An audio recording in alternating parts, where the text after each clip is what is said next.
Now let's discuss what is eutrophication. You must have seen some lakes and rivers that appear green from the outer side, and you see some algae growing on the surface, not even in a small amount, means in larger amounts, in such a large amount that it forms a mat over the surface of lakes and rivers. Now what is this eutrophication? Eutrophication is the acceleration in the growth of algae that may form a mat on the water surface.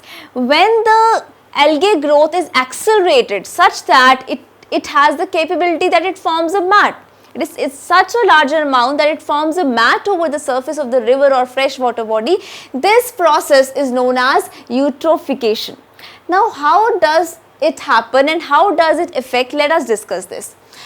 What happens when nitrates and phosphates, they get added to the water body? I am talking about nitrates and phosphates. Now these nitrates and phosphates, when they get added into the water body, they act as nutrients for the algae. Now since algae are getting nutrients, they are going to grow more rapidly. When they will grow more rapidly, what is going to happen? They are going to consume more oxygen at night. So because of the growth of algae, why they are growing? Because of the presence of these nutrients, that is nitrates and phosphates. And how these nitrates and phosphates are added? They are added by, for example, agricultural runoff, agricultural discharge, industrial discharge. So when these are added, they act as nutrients for the algae. Now the growth of algae will be rapid. And when algae growth will be rapid, this is going to lead to the consumption of more oxygen. When more oxygen will be consumed, what is going to happen? The dissolved oxygen level, it is going to be reduced, means oxygen level is going to be reduced. When this will be reduced, who will suffer? The marine aquatic life is going to suffer. So for example, the fishes can eventually die because of the lack of oxygen, right? Why this lack of oxygen? Again, because of the accelerated growth of this algae. Now after some time, this algae can also die, and when this algae will die because of the lack of oxygen, right? When this algae will die, then bacteria is going to feed upon this algae, and this can result into quite foul smell because of the release of gases such as, you can say, H2S, hydrogen sulfide, right? It has a very foul smell, very smell, the smell which is so suffocating. So this process eutrophication actually pollutes the water bodies. Now in case of lakes and rivers, the aging process is natural. This happens naturally, but because of the man-made activities, this aging process of lakes and rivers accelerates, right? It fastens up, it speeds up. So when it speeds up, this leads to eutrophication at a larger scale and at a faster scale. Now here I want to introduce one important term, that is BOD. What is this BOD? BOD is biochemical oxygen demand. It means the amount of dissolved oxygen needed by bacteria in decomposing the organic waste present in water. So it is the amount of dissolved oxygen needed by bacteria in decomposing the organic waste present in water. So it means if the biochemical oxygen demand is more, it means there is more organic waste present in the water body. If the BOD, the biochemical oxygen demand, is quite less, it means organic waste is present in lesser amounts.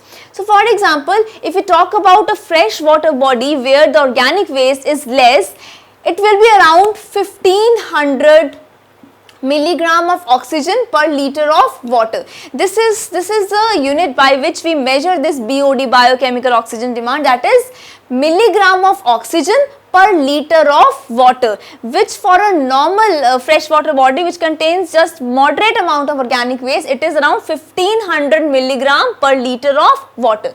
1500 milligram of oxygen per liter of water. This is how we measure BOD, biochemical oxygen demand, means the amount of dissolved oxygen needed by bacteria in decomposing the organic waste present in water.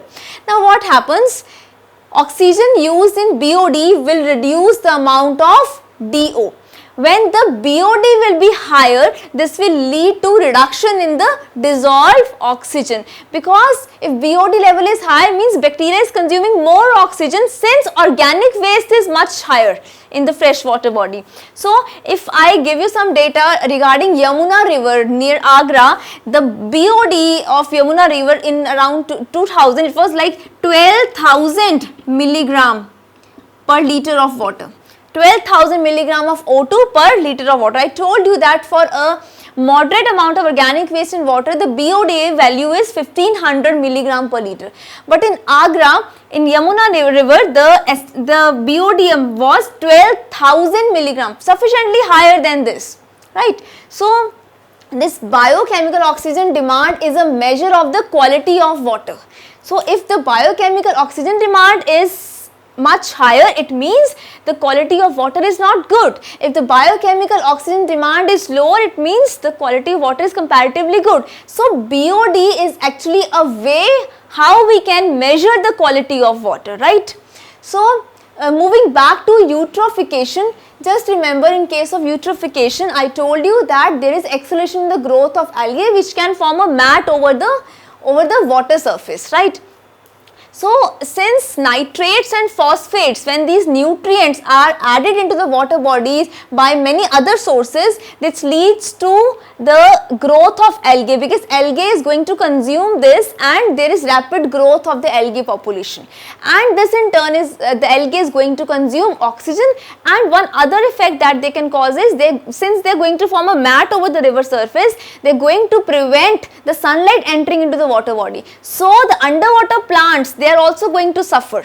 The marine life is going to suffer, the underwater plants are going to suffer, and in fact all life forms are going to suffer. So this creates a lot of disturbance. This eutrophication actually creates a lot of disturbance. Now let us see through an animation how this eutrophication process is there in case of rivers and lakes. Now since the beginning of time, bodies of water have been aging. I told you that it has been a natural process. This is a natural process. Algae will build up, turning the top layer of the water green, and the effects will eventually kill almost all other life forms in water. But it isn't supposed to be a problem, because it's natural and should happen too slowly for us to realize it. But humans have actually sped up the process by putting unnatural plant nutrients in water, right? And now many lakes and rivers have been affected by this process. So this process, which is actually eutrophication, right? So this eutrophication process, you can see it has affected many freshwater bodies because of the rapid growth of algae, as we have added nitrates and phosphates to the water bodies, right, which act as nutrients for algae growth. So the cause of eutrophication, or anything that allows phosphate and nitrates or other plant nutrients to enter a natural body of water.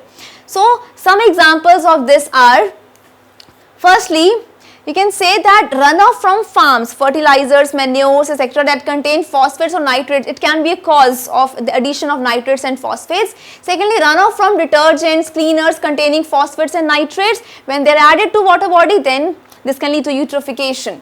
Then, and runoff from untreated sewage plants runoff can actually also lead to this process, eutrophication. Now what is this process? Just look at this very carefully. The process of eutrophication has many steps. Let's see the steps. Step number 1.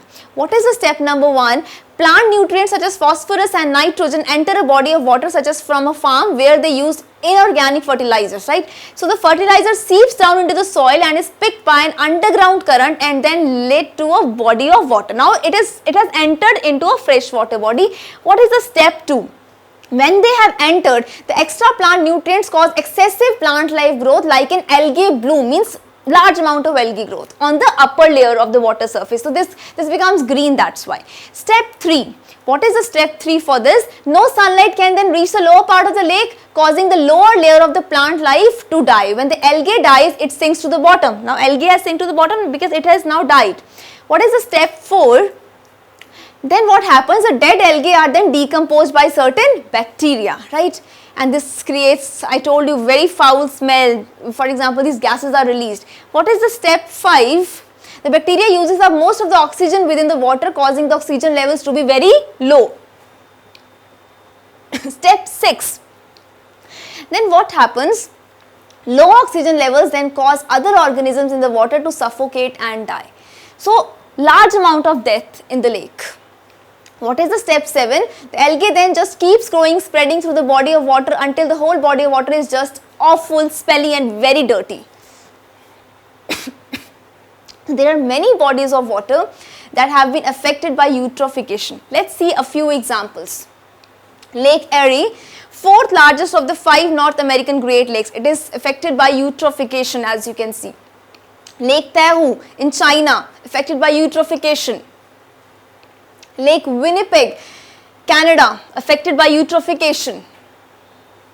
Then we have Potomac River in US, affected by eutrophication. Then Lake Dianchi, right? So it is also affected by eutrophication. It's in China.